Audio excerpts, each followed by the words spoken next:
भाषा विवाद में पावर स्टार पवन सिंह ने मारी एंट्री। मराठी हिंदी विवाद पर राज ठाकरे को दिया, मराठी नहीं आती फिर भी मुंबई में ही करूंगा काम। ये नेता भी जानते हैं, फिर भी चुनावी मौसम में भाषाई बम फेंक जाते हैं, क्योंकि यहाँ न मराठी अस्मिता की बात है, न ही मराठी भाषा के सम्मान की। यहाँ बात है अपनी सियासी साख बचाने की। इसलिए महाराष्ट्र के ठाकरे ब्रदर्स हिंदी भाषा का विरोध करते करते हिंदी की वजह से ही 20 साल बाद एक हो गए और खुद को मराठी भाषा का सबसे बड़ा शुभचिंतक साबित करने के लिए यहाँ तक कहने लगे कि अगर मराठी के लिए लड़ना गुंडागर्दी है तो हम गुंडे हैं। मराठी माणूस न्याय मागण्यासाठी आंदोलन करत असेल आणि त्याला जर का तुम्ही गुंड म्हणत असाल तर आम्ही गुंड आहोत। तो वहीं उनके समर्थकों ने हिंदी बोलने वाले यूपी बिहार के लोगों को मारना पीटना शुरू कर दिया। लेकिन अब यही हरकत ठाकरे ब्रदर्स को भारी पड़ रहा है, क्योंकि एक तरफ जहां देश भर में ठाकरे ब्रदर्स की फजीहत हो रही है, वहीं दूसरी तरफ भोजपुरी सिनेमा के पावर स्टार कहे जाने वाले पवन सिंह ने भी उन्हें चैलेंज दे दिया है कि मुझे मराठी नहीं आती, फिर भी मैं मुंबई में ही काम करूंगा।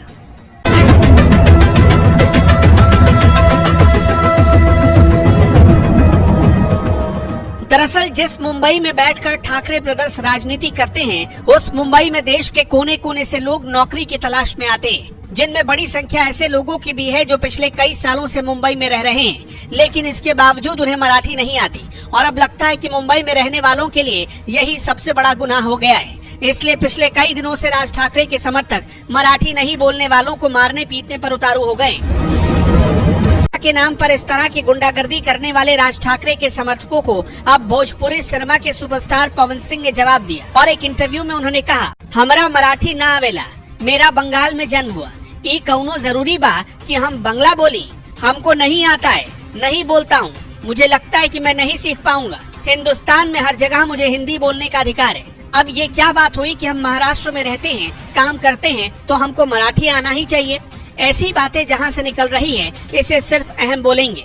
पवन सिंह से जब पूछा गया कि आपको राज ठाकरे के कार्यकर्ताओं से डर नहीं लगता, जिस पर पवन सिंह ने रोबिले अंदाज में जवाब देते हुए कहा, का करी केहू जान मार दी, जान मारने से ज्यादा तो कुछ नहीं हो सकता है।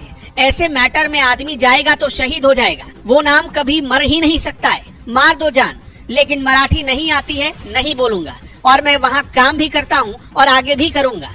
पवन सिंह भोजपुरी के साथ साथ अब बॉलीवुड में भी काम करने लगे हैं, इसलिए मुंबई भी जाते रहते हैं और ये बात भी जानते हैं कि राज ठाकरे के समर्थक उन्हें भी निशाना बना सकते हैं। लेकिन इसके बावजूद पवन सिंह ने डंके की चोट पर कहा कि मुझे मराठी नहीं आती, फिर भी मैं वहाँ काम करूंगा और करता रहूंगा, क्योंकि पूरे हिंदुस्तान में हिंदी बोलना उनका अधिकार है। तो वहीं दूसरी तरफ एक और भोजपुरी एक्टर दिनेश लाल यादव निरहुआ ने भी कुछ ही दिनों पहले भाषा विवाद पर चुप्पी तोड़ते हुए कहा था कि चाहे रहिया मुंबई दिल्ली, चाहे रहिया मसूरी में, और लिखिया पढ़िया कौनो भाषा, बतिया भोजपुरी में।